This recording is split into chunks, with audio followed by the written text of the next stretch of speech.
Hi, everyone. We are Johnny and Roberta from Synchronicity Center for Modern Mindfulness and Awakening, and we'd like to welcome you to episode 5 of Introduction to Practical Buddhism and Mindfulness Meditation. This series is intended to give you an easy-to-understand overview of core Buddhist philosophy and provide you with simple tools to apply it to daily modern life. So today we are going to begin going into detail, explaining to you each of the steps of the Buddha's Noble Eightfold Path. This is the part of the Buddha's teachings that forms his fourth noble truth. Now, we covered the Four Noble Truths in our episode 3, so if you haven't seen that one yet, we do suggest that you watch it first in order to give you some background as to what we are talking about today.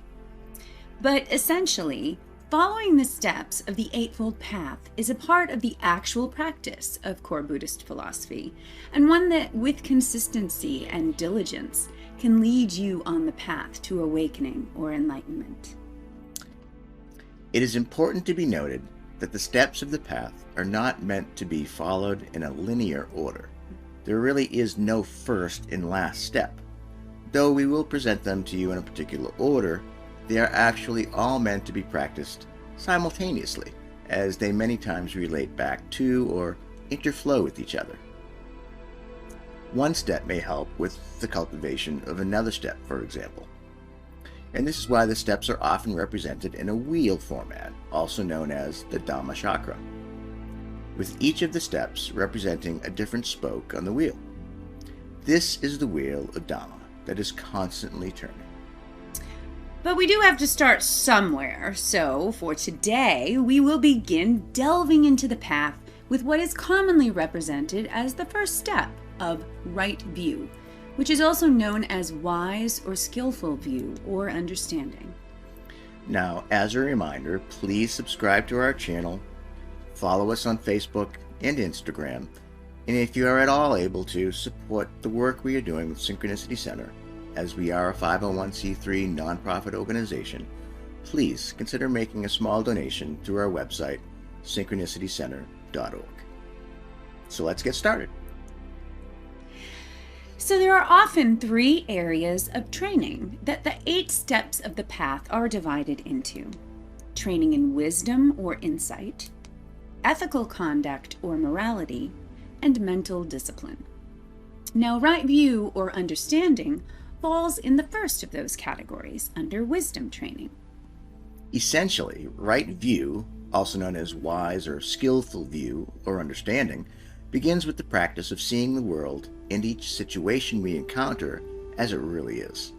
Now, this step also includes a deep investigation into the understanding of the concepts we covered in our last episode, of all things being interdependent and impermanent, and empty of inherent meaning or self.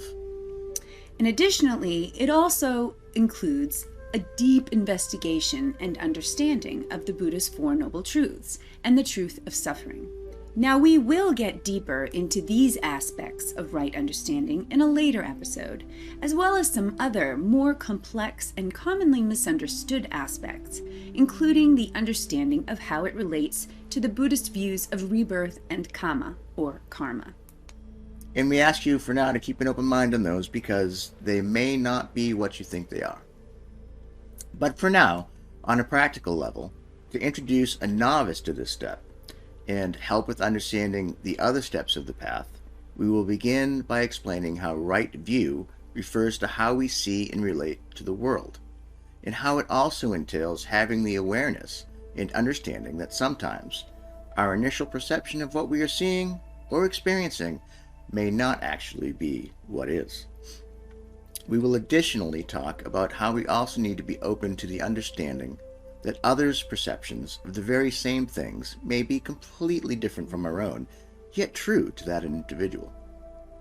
So, to give you a great example, and one that has been used in various forms to illustrate this concept since ancient times, is to imagine that you walk into a garage or a barn, and you see a coiled up hose or a rope in the corner, and you instantly mistake it for a snake.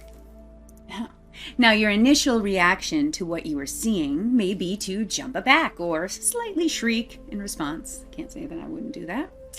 But the truth of reality is that there is no actual snake, and that you are truly not in any danger or harm's way from the reality of that coiled up rope.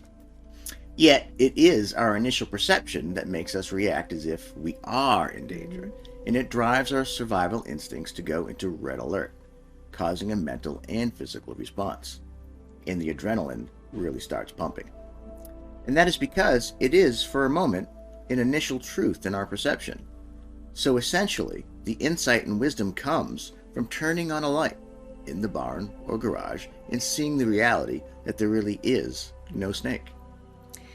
Now, it's important for us to understand that this example follows through to all other areas of daily experience.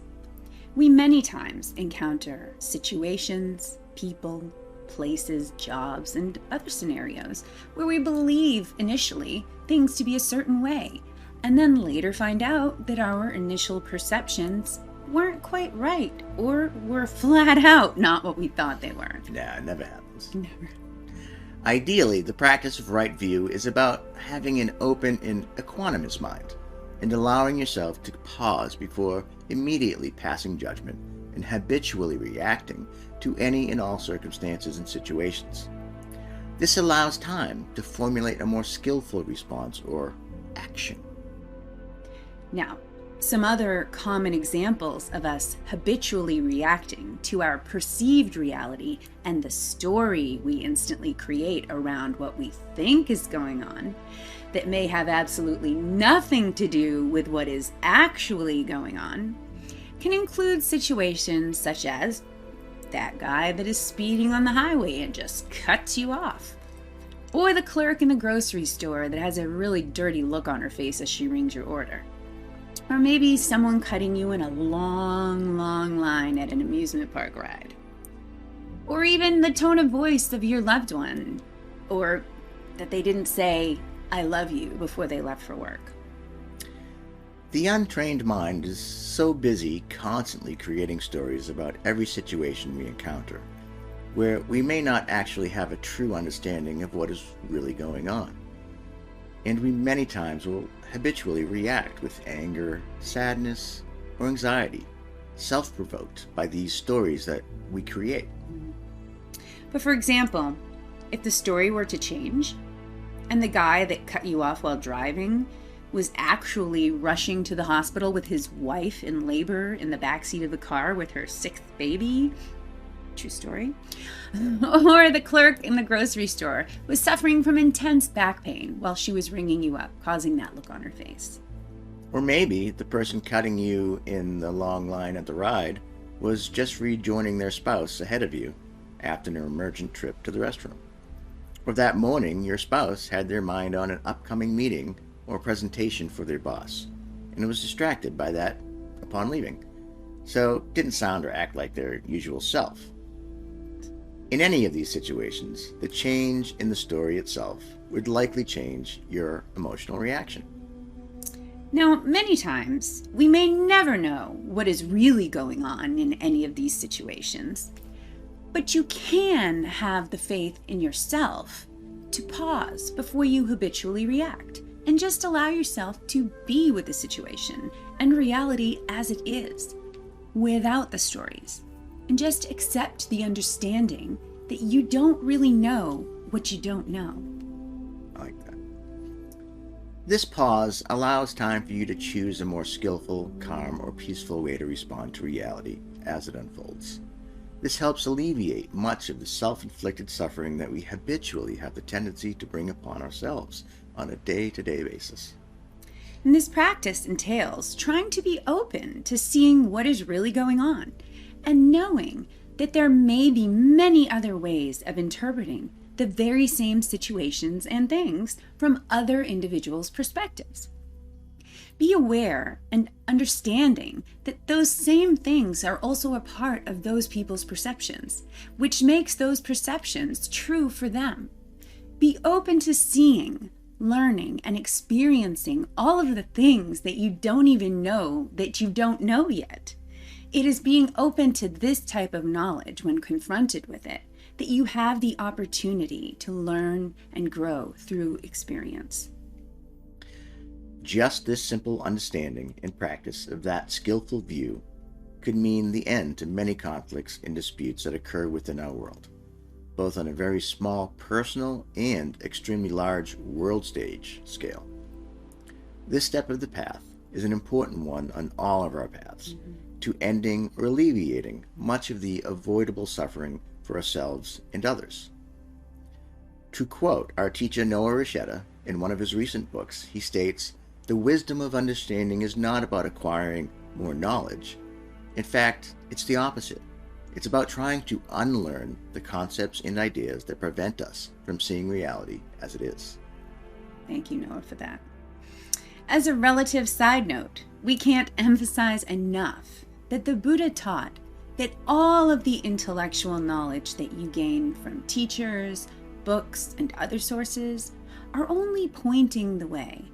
The only way to actually get there is to practice, to walk the path, and to do the work yourself in order to gain the true knowledge, wisdom, and insight of experience. So for now, at this level of understanding, that about wraps it up for the step of right view. The next episode, we will be discussing right or wise or skillful intention, before moving on to the next areas of training in ethical conduct and mental discipline within the path. As always, we hope you learned something new or even a slightly different perspective to something you had already known. Please feel free to post any questions in the comments, and we will try to answer those questions in a subsequent episode. Also, please don't forget to like, share, and subscribe. Follow us on Facebook and Instagram, and check out our website, synchronicitycenter.org, and sign up for our newsletter to keep up to date with all of the things we're up to. And while you're there, if it is at all within your means, please feel free to contribute a small tax-deductible donation via PayPal or even our Facebook donate buttons, as it will truly help for us to produce more content like this in the future and support all of the other work that we are doing. But for today, we will leave you with our wishes for loving kindness, or metta. May you all be happy. May you all be well. May you all be safe and free from suffering, this day and every day. Thank you.